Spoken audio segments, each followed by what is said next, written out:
सुशासन की सरकार में हत्या की सिलसिला है जो जारी है।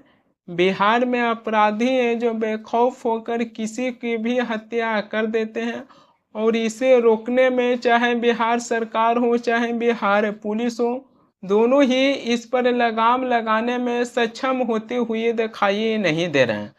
बिहार की किसी भी जिले में किसी भी आदमी की हत्या कर दिया जाता है तो उसको लेकर है जो बहुत बड़ी सवाल नहीं बनती है। लेकिन जब बिहार की राजधानी पटना में ही अपराधी हैं जो बेखौफ होकर किसी भी आदमी की मौत की घाट उतार देते हैं, तब इसको लेकर एक सबसे बड़ी सवाल खड़ी ये होती है कि जब बिहार की राजधानी पटना में ही लोग सुरक्षित नहीं हैं, तब बिहार की और भी किसी जिले की बातें ही नहीं कर सकते हैं कि उस जिले में किस प्रकार आदमी है जो अपने जीवन बिताते होंगे। आपने सिनेमा घर गए होंगे, सिनेमा घर में फिल्म में देखे होंगे कि किस प्रकार है जो हत्या कर कर हीरो की तरह है जो एंट्री मारते हैं। लेकिन अब आपको फिल्म में देखने की ज़रूरत नहीं है। दरअसल बिहार की राजधानी पटना में ही हत्या कर कर अपराधी हैं जो बेखौफ होकर हीरो की तरह एंट्री मारे हैं। दरअसल बिहार की राजधानी पटना में पारस अस्पताल में 5 अपराधी हैं जो चंदन मिश्रा जो व्यक्ति के नाम बताई जा रही है, उसकी हत्या कर कर है जो बहुत आसानी से फरार हो गए हैं। इसका सीसीटीवी फुटेज भी सामने आया है। सीसीटीवी फुटेज देखने के बाद ये पता चलती है कि पटना के पारस अस्पताल में 5 अपराधी हैं जो आते हैं, जिसमें 4 अपराधी हैं जो कैप लगाए हुए हैं और एक अपराधी है जो अपने चेहरे पर कैप नहीं लगाए हुए हैं, जिनकी चेहरा है जो साफ साफ दिखाई दे रहे हैं। 5 अपराधी आते हैं, अपनी पिस्टल निकालते हैं और उसके बाद अस्पताल में घुसकर चंदन मिश्रा जो व्यक्ति के नाम बताई जा रही है, 30 सेकंड में 5 अपराधी हैं जो चंदन मिश्रा व्यक्ति की हत्या कर कर हैं जो पटना के पारस अस्पताल से फरार हो जाते हैं। 4 अपराधी हैं जो हत्या करने के बाद दौड़कर भागते हैं और एक अपराधी हैं जो आराम आराम से अस्पताल से निकलते हैं, जो लगता है कि हीरो की तरह एंट्री मारे हैं। ऐसा लगता है कि बिहार की राजधानी पटना में जो पारस अस्पताल है, वो वहाँ पर ही लगता है कि किसी फिल्म की शूटिंग हो रहा था कि हीरो है जो हत्या कर कर बहुत आसानी से वो वहाँ से निकल रहे थे। जैसे निकाल रहा है।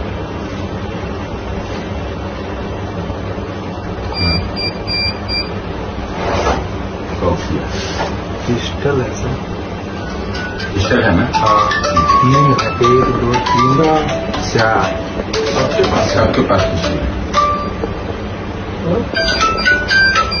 हाँ रमेश, 5 पांचों के पास सर। नहीं है, हम तो नहीं किए, आप ही बताएगा। अच्छा अच्छा अच्छा, ठीक है हम बात करते हैं। ठीक है सर, तो बता दीजिए। ठीक मैडम को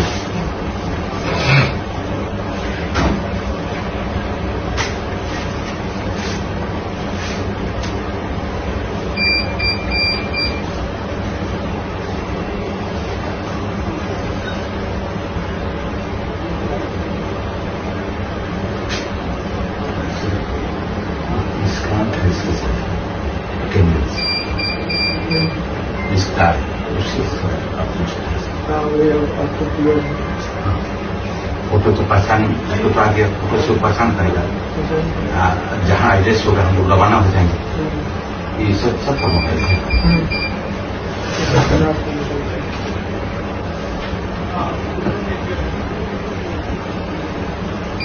उसका अटेंडेंस को बुलाइए थे इसको, किस काम को? उसको भी गोली लगी है। उसको भी लगा है। गोली लगी है। पटना के पारस अस्पताल की सीसीटीवी फुटेज है जो देखे होंगे, उसमें 5 अपराधी हैं जो आईसीयू में घुसकर चंदन मिश्रा की हत्या कर दी। हत्या करने के बाद 4 अपराधी हैं जो अस्पताल से दौड़ते हुए भागते हुए दिखाई दे रहे हैं उसी में से एक ऐसे अपराधी हैं जो हत्या करने के बाद अस्पताल से हीरो जैसा बाहर निकल रहे हैं आराम आराम से। पांचों अपराधी के पास रिवॉल्वर था और पांचों अपराधी हैं जो मिलकर चंदन मिश्रा की हत्या कर दी है। चंदन मिश्रा हैं जो बिहार की बक्सर की रहने वाले हैं। अगर इस चंदन मिश्रा की बात कीजिएगा तो ये भी एक अपराधी हैं, आप इनको अपराधी ही मान सकते हैं। ऐसा कहा जाता है कि चंदन मिश्रा हैं जो बहुत बड़े गैंगस्टर थे और इस चंदन मिश्रा के ऊपर 10 से ज़्यादा हत्या का आरोप है जो इनके ऊपर लगा है। चंदन मिश्रा का ऐसा पेशा था जहां लूट और लोगों की धमकी देकर उगाही करने का काम करते थे। चंदन मिश्रा है जो किसी को हत्या करना चाहते थे तो ऐलान कर कर किसी भी आदमी की हत्या कर देते थे। चंदन मिश्रा को अदालत ने उम्र कैद की सजा सुनाए थे और इस समय चंदन मिश्रा हैं जो पटना की बेउर जेल में अपनी सजा काट रहे थे। मगर बेउर जेल में चंदन मिश्रा की तबीयत बिगड़ने के बाद चंदन मिश्रा को 15 दिनों के लिए पैरोल पर बाहर लाया गया था, जहां उनका पटना के पारस अस्पताल में उनको एडमिट कराया गया था। जिसके बाद अपराधियों को पता चला कि चंदन मिश्रा हैं जो पटना के पारस अस्पताल में भर्ती हैं। इसी का मौका उठाकर अपराधी हैं जो चंदन मिश्रा की हत्या कर दी है।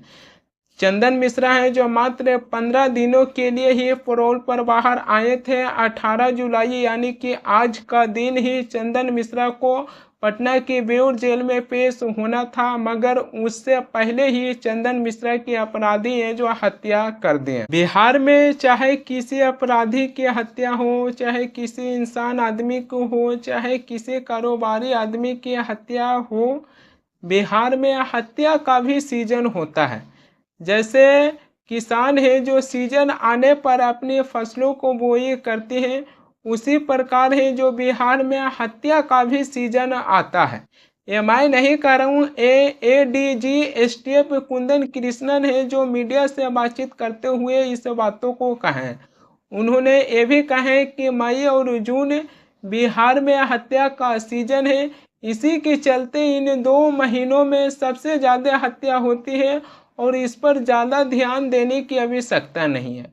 क्या हत्या का भी सीजन चलता है? सुनिए एडीजी एसटीएफ कुंदन कृष्णन है जो क्या कहें। पूरे बिहार में और इस माह मई जून में ज़्यादा मर्डर होते आई है वर्षों से। अप्रैल मई जून जब तक बरसात नहीं होती है ये सिलसिला जारी रहता है, क्योंकि ज़्यादातर किसान को कोई काम नहीं रहता है। एक बरसात होने के बाद लोग, कृषक समाज के लोग व्यस्त हो जाते हैं और घटनाएं घटती है।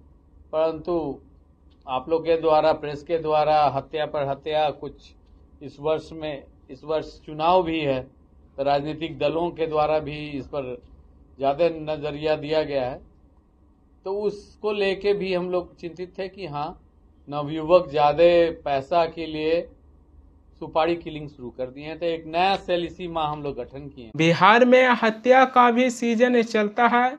सीजन आने पर हत्या होती है और उसके बाद बरसात आने के बाद यह हत्या का सीजन है जो अपने आप रुक जाता है, क्योंकि लोग हैं जो अपने काम धाम में व्यस्त हो जाते हैं। मगर लोगों को हत्या से बचना है तो बरसात के इंतज़ार करना पड़ेगा कि कब बारिश के दिन आए। अगर बारिश के दिन नहीं आती है तो बिहार में हत्या का सीजन है जो चलता है। जब एडीजी इसी बातों को कह रहे हैं तब बिहार की पुलिस प्रशासन और बिहार सरकार से क्या उम्मीद लगा सकते हैं कि ऐसी हत्या पर और अपराधियों पर लगाम लगाने में सक्षम होते हुए दिखाई देंगे? क्या इस प्रकार से जो बात एडीजी एसटीएफ कुंदन कृष्णन है जो किए हैं, क्या ये शर्मनाक बात है जो दिखाई नहीं देती है? ये कहाँ की बात है जो बोल रहे हैं कि बिहार में हत्या का भी सीजन चलता है? सोच के देखिए, फसल बोई की सीजन सुने थे, किसी अच्छी समय आने का भी सीजन सुने थे कि आदमी के एक अच्छी समय आता है, लेकिन बिहार में अब लोगों को हत्या का भी सीजन है जो सुनने पड़ रहा है कि मई और जून में सबसे ज़्यादा हत्या होती है और ये एक सीजन चलता है। वहीं पर जदयू से केंद्रीय मंत्री ललन सिंह भी इसको लेकर अजबो-गरीब हैं जो बयान दिए हैं। ललन सिंह है जो मीडिया से बातचीत करते हुए कहें कि यह क्राइम में थोड़ी है, ये छोटी मोटी घटना है और ऐसी घटना होती रहती है। सुनिए, जदयू से केंद्र में मंत्री बने हैं ललन सिंह, उन्होंने इसी घटना को लेकर है जो क्या कहें। अभी हम और ये बैठे हुए हैं, हम इनको मार देंगे, ये हमको मार देंगे, ये क्राइम है। तो आपसी विवाद है और आपसी विवाद के में घटनाएं होती हैं। बिहार में लोगों की हत्या होने के बाद सरकार के मंत्री ही इस पर अजबो-गरीब बयान दे रहे हैं और कह रहे हैं कि ये क्राइम थोड़ी है। तब बिहार में ही एडीजी इस पर किस प्रकार है जो अपना बयान देंगे। ललन सिंह को लेकर विपक्ष है जो एक और मुद्दा उठा रहे हैं कि ललन सिंह है जो अपनी चुनावी प्रचार खत्म करने के बाद ललन सिंह है जो सावन में मीठ बांटते हुए नजर आए हैं। इसको लेकर विपक्ष है जो ललन सिंह के ऊपर एक अलगे ही सवाल उठा रहे हैं। वहीं पर ललन सिंह जब सदन में जाते हैं तो सदन में जाने के बाद एक भी मुद्दा है जो बिहार के नहीं उठाते हैं। सदन में जाने के बाद ललन सिंह है जो कहते हैं कि अध्यक्ष महोदय 99 की आंकड़ा है जो बहुत खराब होता है, अगर 99 पर से सांप काटेगा तो आप सीधे शून्य पर आ जाइएगा। ललन सिंह है जो सदन में जाते हैं तो इसी तरीके से बकवास करते हैं, लेकिन जो बिहार में एक्चुअल में जो मुद्दा है उस मुद्दों को एक बार भी ललन सिंह है जो सदन में उठाते हुए नहीं दिखे। सदन में जाते हैं तो केवल विपक्ष पर हमला करते हैं, लेकिन एक भी मुद्दों को लेकर सदन में जिक्र नहीं करते हैं। ऐसी सरकार से क्या उम्मीद लगाया जा सकता है कि बिहार में जो हत्या का सीजन चलती है, इस सीजन को किस प्रकार है जो रोका जा सकता है। वहीं पर बिहार में जो हत्या की सिलसिला शुरू हुआ है, इसी सिलसिले में ना जाने कितने मासूम लोगों की जानें चल गया। बिहार की राजधानी पटना में ही बिजनेसमैन आदमी गोपाल खेमेकर की हत्या कर दिया गया, जबकि बिहार की राजधानी पटना में ही कृष्णा नगर थाना क्षेत्र में दुकानदार विक्रम कुमार झा की गोली मारकर हत्या कर दिया गया। पूर्णिया में डायन के आरोप में 5 लोगों की हत्या कर दिया गया, जबकि बिहार की ही अररिया और मुंगेर में 2 पुलिस वालों की हत्या कर दिया गया। ना जाने रिसर्च करने के बाद कितनी हत्या के बारे में पता चलता है और इसकी गिनती भी नहीं कर सकते हैं, लेकिन इसको लेकर चाहे बिहार पुलिस हो चाहे बिहार सरकार हो, दोनों ही इस पर लगाम लगाने में नाकामयाब दिखाई दिए हैं। और बिहार के मुख्यमंत्री नीतीश कुमार है जो बिहार विधानसभा चुनाव जीतने के लिए यानी कि सत्ता में वापस लौटने के लिए 125 यूनिट बिजली है जो फ्री कर दिए हैं कि हम 125 यूनिट बिजली है जो अब बिहार की जनता को फ्री देंगे। जहां बिहार में एक तरफ हत्या की सीजन आता है, उसको लेकर बिहार के मुख्यमंत्री नीतीश कुमार हैं जो जिक्र नहीं कर रहे हैं, मगर अपनी चुनाव जीतने के लिए 125 यूनिट बिजली हैं जो फ्री कर दिए हैं। ये देखिए बिहार की यही दुर्भाग्य है और बिहार में ऐसे ऐसे लोग सत्ता पर मौजूद हैं, इसी के कारण न जाने कितने मासूम लोगों की जानें चल गया।